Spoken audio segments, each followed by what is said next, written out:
कीन मोह बस द्रोह यद्यपि तहि कर बध उचित, प्रभु छाड़ो कर छोह को कृपाल रघुवीर सम। इस प्रकार से जयंत का कल्याण किया।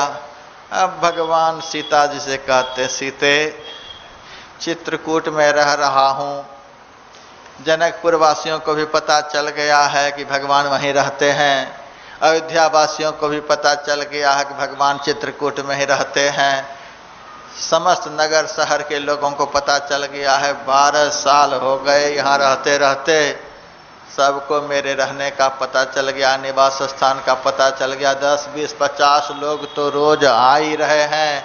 और कई कई मैया का वचन है, तापस बेश विशेष उदासी, 14 वर्ष राम वनवासी। विशेष उदासीन होकर रहने के लिए माँ ने वरदान मांगी है। तो यहाँ तो दुनिया भर के लोग मेरे पास मिलते जुलते रहते हैं, ये तो विशेष उदासीन की बात नहीं हुई। संसार से उदास रहने के लिए, संसार के लोगों से अलग होकर रहने के लिए वरदान मांगी है। यहाँ बहुत लोगों का आना जाना हो गया, बहुत लोग जान गए, अब यहाँ से डेरा डंडा हटाना चाहिए, अब चलो यहाँ से। सीता लक्ष्मण को साथ लेकर भगवान चित्रकूट से अब चले। चित्रकूट ही परम धाम है, जहां आत्मा को अपने स्वरूप का ज्ञान हो जाए। गुप्त रूप से जो आत्मा का चित्र हमारे अंदर में है, उस चित्र का जो अनुभव कर ले, उसी को चित्रकूट कहते हैं। अथवा जहां पहुंचकर आत्मा को अपने स्वरूप का ज्ञान हो जाए, उसी स्थान को चित्रकूट कहते हैं। जब जीव अपने स्वरूप से फिसल जाता है, अपने मूल स्वरूप से वंचित हो जाता है, तब संसार में उलझ जाता है, संकट में पड़ जाता है। जैसे जैसे भगवान चित्रकूट से आगे बढ़ रहे हैं, वैसे वैसे अब संकट की घड़ी आ रही है। सीता हरण भी होगा, रावण से भी संग्राम होगा। क्या मतलब है? दुनिया को भगवान शिक्षा दे रहे हैं, अपने मूल स्थान को छोड़कर जब संसार की तरफ आगे बढ़ोगे तो संसार के लोग तुम्हें सुखी नहीं रहने देंगे। भगवान चित्रकूट से अब चले। संत के बताए हुए स्थान को छोड़कर, संत द्वारा बताई गई निर्णीत जगह को छोड़कर जब तुम अपने मन से विचरण करोगे, जीवन में संकट आ जाएगा। वाल्मीकि मुनि ने जहां रहने के लिए बतलाया था, संत ने जहां रहने के लिए बतलाया था, उस स्थान का जब त्याग हुआ है तो भगवान के जीवन में भी संकट आया। और हम लोग संत की बताई हुई जगह को छोड़कर, संत द्वारा बताए गए निर्णित स्थान को छोड़कर अपने मन से संसार में विचरण करेंगे तो क्यों नहीं जीवन में संकट आएगा। भगवान वहां से आगे बढ़े। अत्रि ऋषि से मिलन हुआ है। अत्रि ऋषि को भगवान ने दर्शन दिया। अनुसुईया माता ने पातिव्रत्य धर्म का उपदेश सीता जी को दिया है। वहां से भी भगवान आगे बढ़े, सरभंग मुनि के आश्रम पर गए।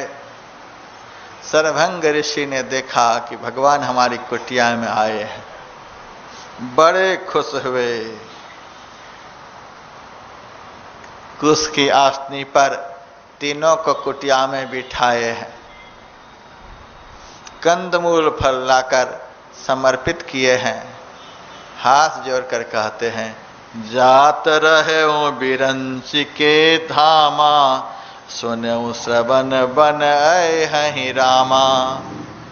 चितवत पंथ रहे दिन राति, अब प्रभु देखे जुरानी छाती। हे प्रभु, मेरे लिए ब्रह्मलोक से विमान आया हुआ था,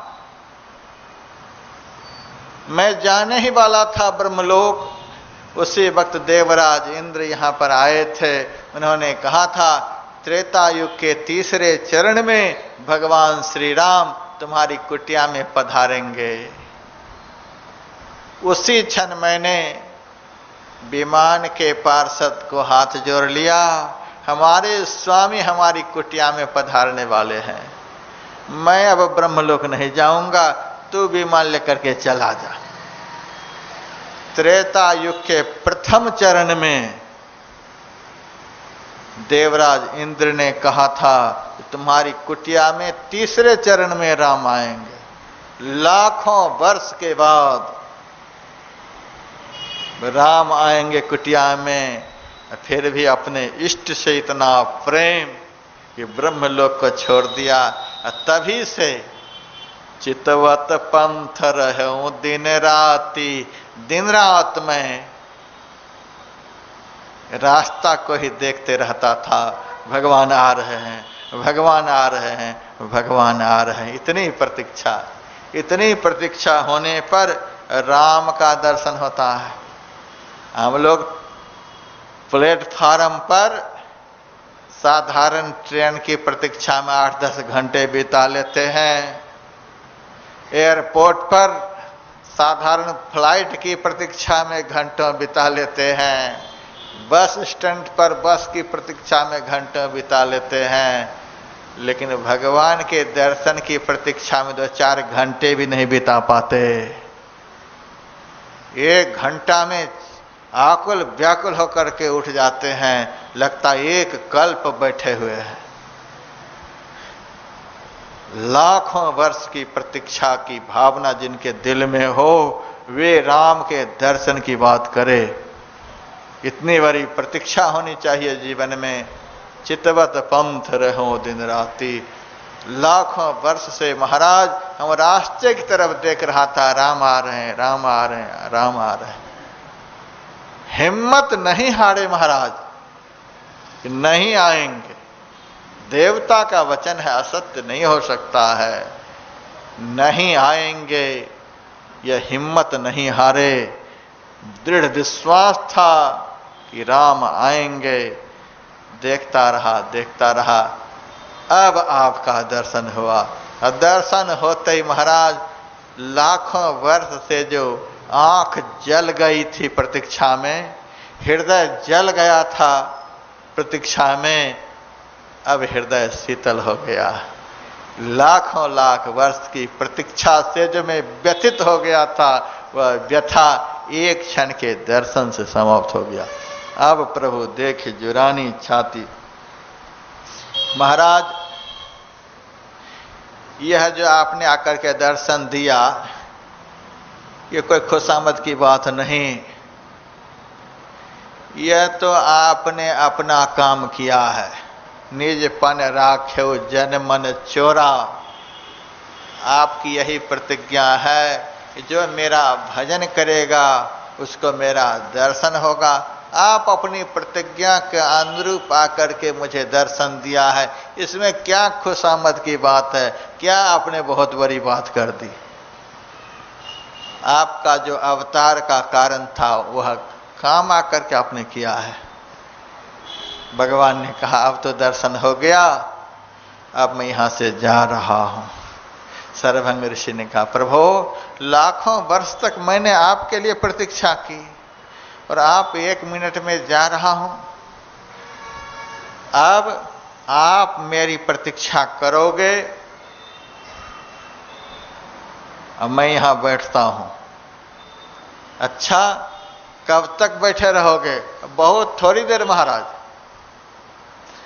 अपने हाथों से चिता रचाऊंगा, उस पर बैठूंगा और जब तक मैं चिता में जलता रहूंगा, मेरा शरीर जलता रहेगा, तब तक आप खड़े रहोगे। और जब इस देह से हमारी आत्मा निकलकर आप में विलीन हो जाएगा, मेरा शरीर चिता पर स्वाहा हो जाएगा, तब आप यहां से जाएंगे। भगवान ने कहा चलो महाराज। अपने हाथ से सरभंग ऋषि चिता रचते हैं और उस पर अपने को बिठा लेते हैं। भगवान का ध्यान करते करते आत्मा से तो भगवान में लीन हो गए, शरीर चिता में लीन हो गया। सर्वभंग ऋषि का उद्धार कर भगवान आगे बढ़े। भगवान जब आगे जाते हैं तो बड़े बड़े ऋषि मुनि महात्मा भी उनके पीछे पीछे जा रहे हैं। भगवान ने बहुत बड़ा एक हड्डी का पहाड़ देखा। ऋषि मुनियों से पूछा, ये पहाड़ कौन सा है? कहा, महाराज ये हड्डी का पहाड़ है। इतनी हड्डी आई कहां से?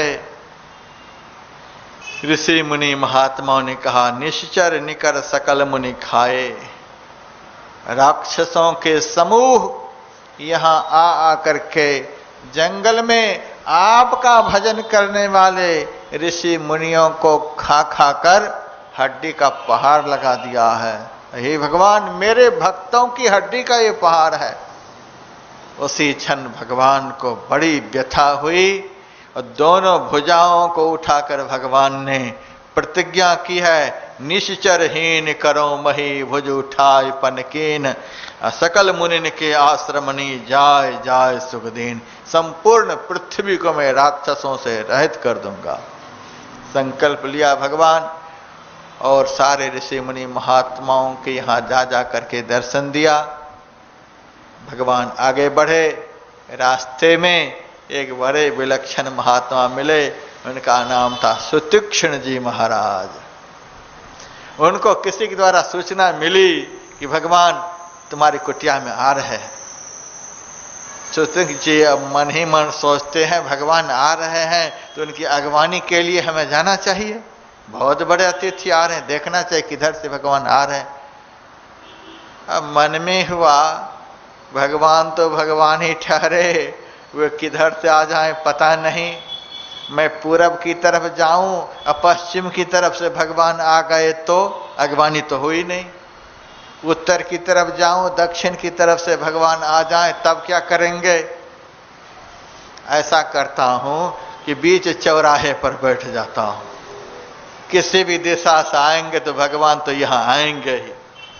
फिर उनके मन में हुआ, भगवान तो सबके बाहर भी हैं, सबके भीतर भी हैं।